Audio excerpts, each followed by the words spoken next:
Hello and happy Earth Day, everyone. I'd like to welcome you to the Arizona Game and Fish Department's Heroes for Wildlife virtual interview series. I'm Eric Proctor, the Wildlife Education Coordinator for the department, and I'll be your moderator this morning. Joining me is Tuk Jacobson, our Raptor Management Coordinator. But before we dive in, let me explain how this will work. Tuck and I will be chatting for about 15 or 20 minutes. I'll be asking some questions. Some of these are my own questions. Some have been submitted by members of the public prior to the program, and some will be coming from you, the viewer. If you have a question for Tuck, drop it in the comments section of this Facebook post. I can't guarantee we will get to all of the questions, but we will do our best. And don't be a stranger.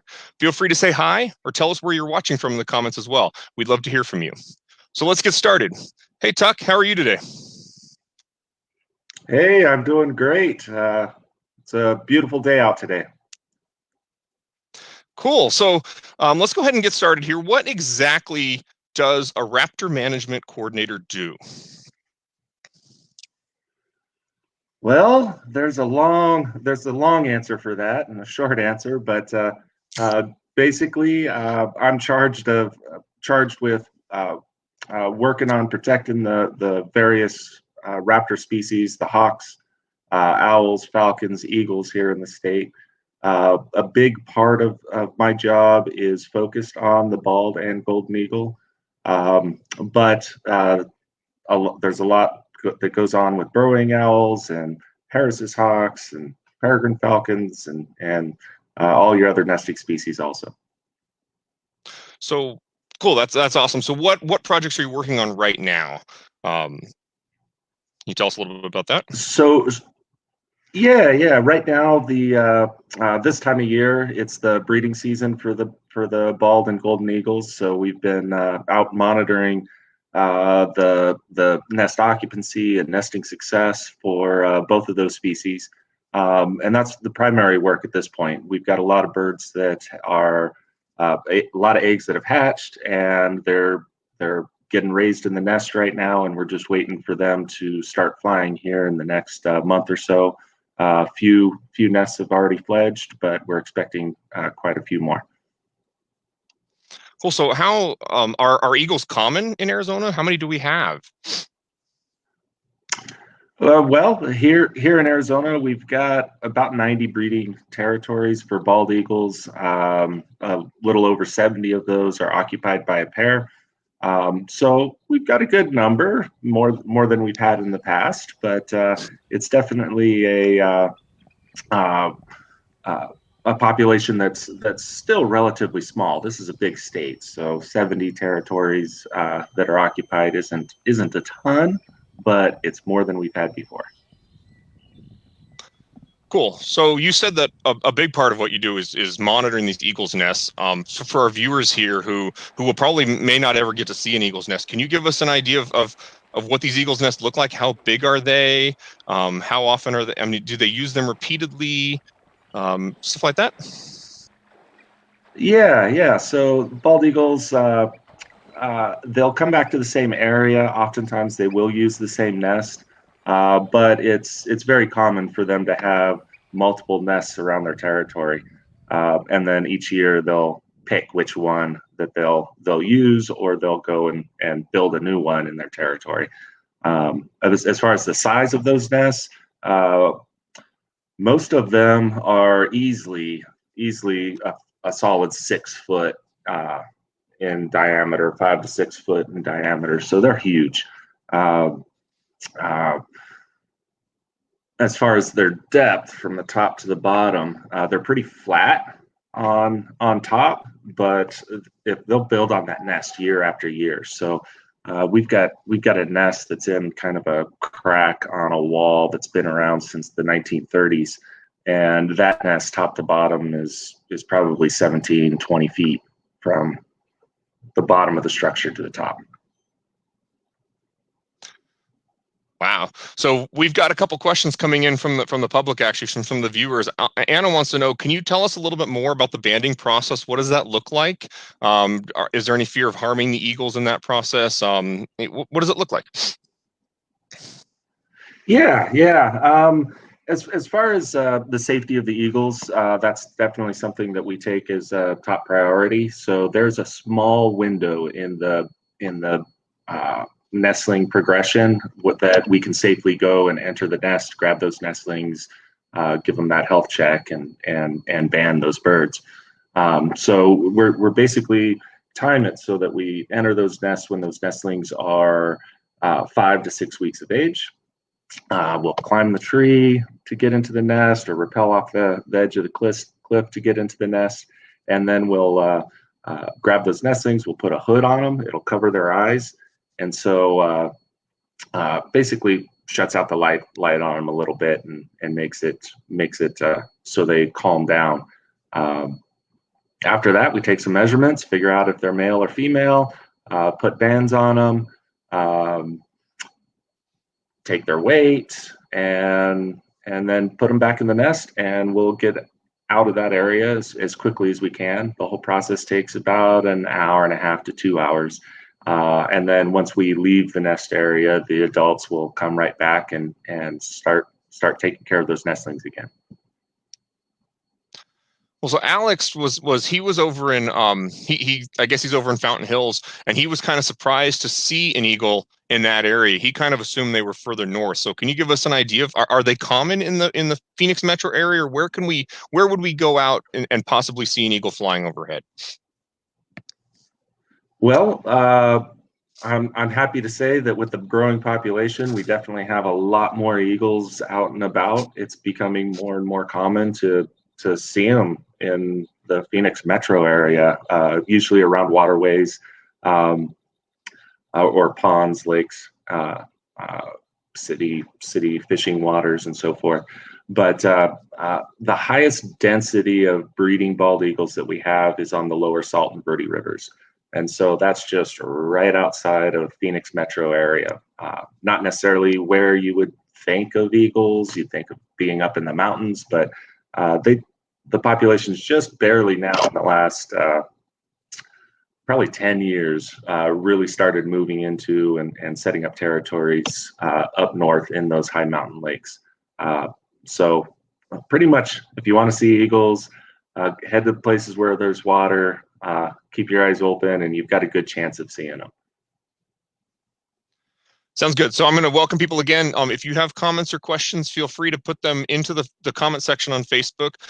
Tuk, so recently there was an article that came out, I believe we posted it, and it kind of took off nationally about this bald eagle that's been nesting in a saguaro cactus, and apparently that's a big deal. Can you tell us why? Why is this nest that we saw in a saguaro such a big deal?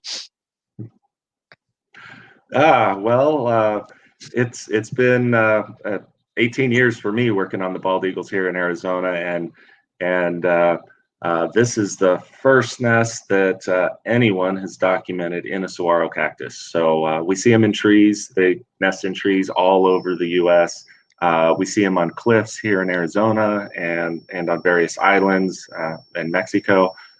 Cliffs are relatively rare, but saguaro cactus nest, this is the first one that we've been able to document and confirm that bald eagles were actually nesting in it. There were some reports back from 1937 from the Lee Trading Post where they had large nests in saguaro cactuses, but there wasn't any accompanying documentation of eagles actually using those nests. They were just believed to be bald eagle nests. Wow. So our viewers actually right now are seeing that nest, the pictures that you got. That one, my first thought is that cactus is huge. That must be huge. And then that nest seems to be really big as well. Do we suspect that they're choosing the saguaro? I would assume for protection. There's not much that can get up there to them. Is that what we're kind of thinking is happening here? Actually, for this particular nest, a lot of other bird species nest in saguaros, so I would guess that red tail or a raven had built a starter nest in that saguaro.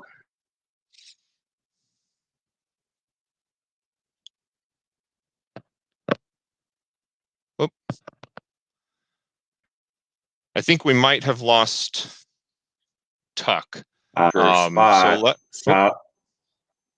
Probably saw that nest and built it up and took it over for themselves.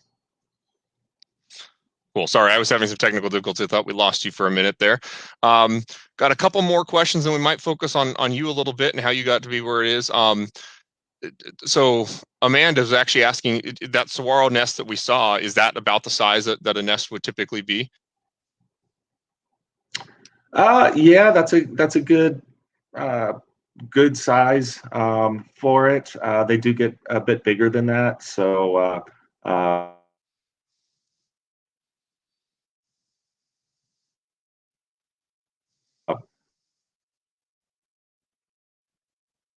or oval shaped. It's kind of oblong, but that's pretty typical size of the nest. You look at the adult, and the adult's pretty big, and the nest is, about 2 times bigger than that. So pretty common.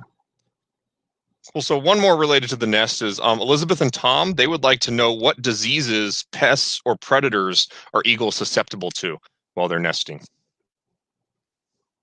I'm sorry, I missed that question. You were blinking out a little bit. Yeah, I think we're having a few technical difficulties. Elizabeth and Tom want to know what types of diseases or pests, predators that the eagles might be susceptible to while they're nesting. All was being able to while nesting. There's a handful of things. For the most part, the adults are there to ward off any predators and keep anything bad from happening to the eggs or the nestlings. But with that said, if there's activity going on in an area and it pushes those adults off the nest, ravens or other eagles or any other avian predator can attach pretty names.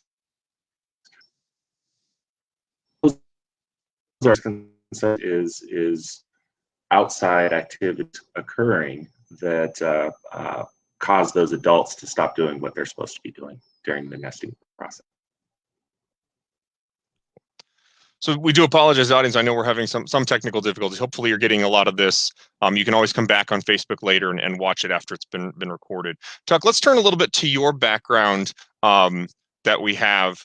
And I'd like to ask, can you tell me at the moment that you kind of realized that this is what you wanted to do, that you wanted to be a wildlife biologist and potentially work with eagles or raptors? It's a long story, probably a lifetime of it.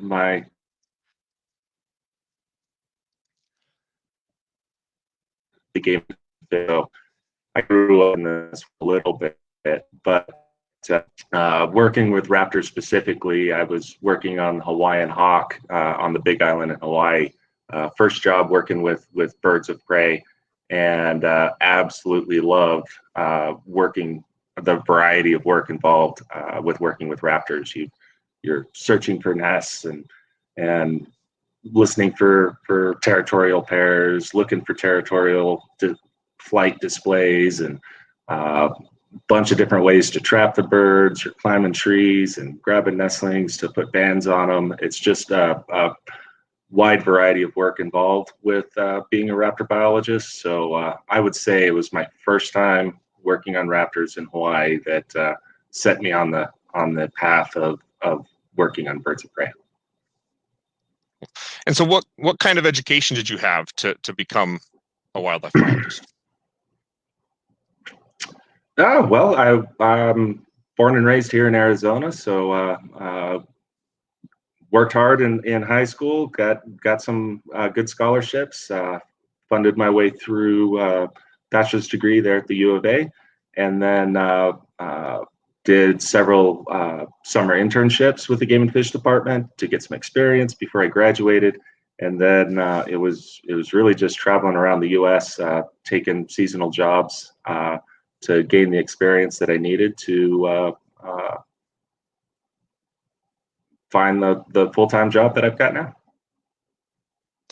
Sounds good. So we only have a couple more minutes. So if anybody has any questions, make sure for Tuck specifically, make sure they come into the comment section. We'll try to get them. In the meantime, could be a particularly tricky question, perhaps, but if you weren't doing what you're doing now, if you weren't a wildlife biologist, what do you think you'd be doing? Oh man, I have no idea. I've been doing this for 20 years, and I've had pretty much every other type of job out there prior to this. So it could be just about anything, but I am happy to be here. This has been a wonderful agency to work for, wonderful species to work on. Um, I could not imagine doing anything other than this. So since you like your job so much, let's talk to people about what they might do to get there. So what advice would you have for someone who would perhaps consider pursuing a career in wildlife biology? Yeah, I think the big part of it is to pay attention in school, work hard, get your good grades there.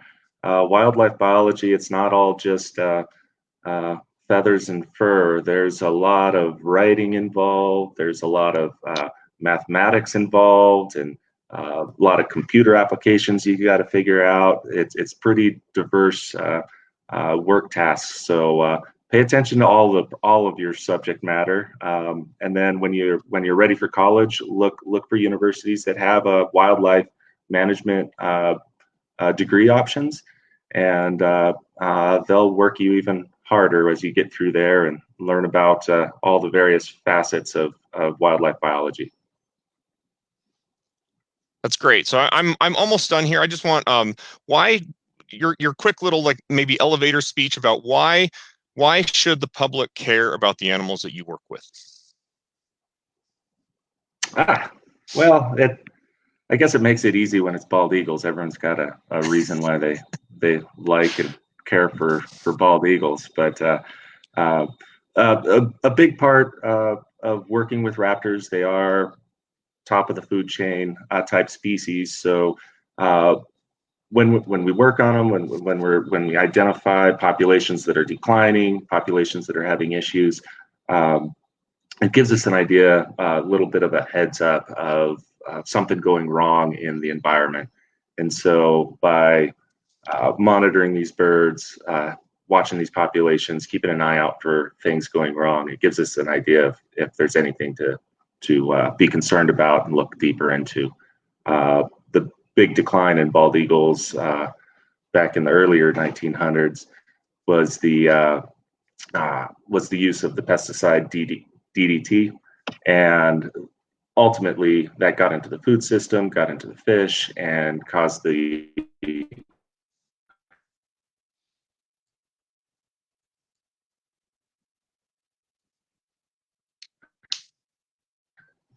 they can be a sentinel to larger issues in the environment. All right. Well, I think one more question for you, and I think we're just about done here. So, for somebody who maybe isn't a wildlife biologist right now and just wants to help, what's one thing that viewers at home that are watching this can do to help bald eagles and other raptors? Yeah, probably one of the big things is just to do your part to keep the environment clean. Fishing line is something that we're continually picking out of and pulling out of nests, untangling nestlings. It affects a lot of the other raptors and birds that live around waterways. So keeping the environment clean is a big one. Um, if you run across bald eagle nests or find them, give them some space. Other raptor nests, give them a little bit of space. Let them go through their nesting attempt without continually being harassed and being pushed out of an area. That goes a long ways for producing young this year that will then grow up and be able to produce young in the future. Awesome. Well, Tuck, that's all the time we have. I'd like to thank you for taking some time out of your busy schedule to chat. Also, I'd like to thank our audience for joining us. If you felt inspired by Tuk, I encourage you to visit azwildlifehero.com. Again, that's azwildlifehero.com to read more biologist stories and learn how you too can become a wildlife hero and support the department's on-the-ground wildlife management efforts. As a reminder, this is the first of a series of interviews we will be hosting this Earth Day. Our next one begins in less than an hour at 10. I will be chatting with Holly Hicks, a small mammals biologist. Hopefully we will see you there. Thanks, Tuk. Thanks, everyone. See you later. Thank you.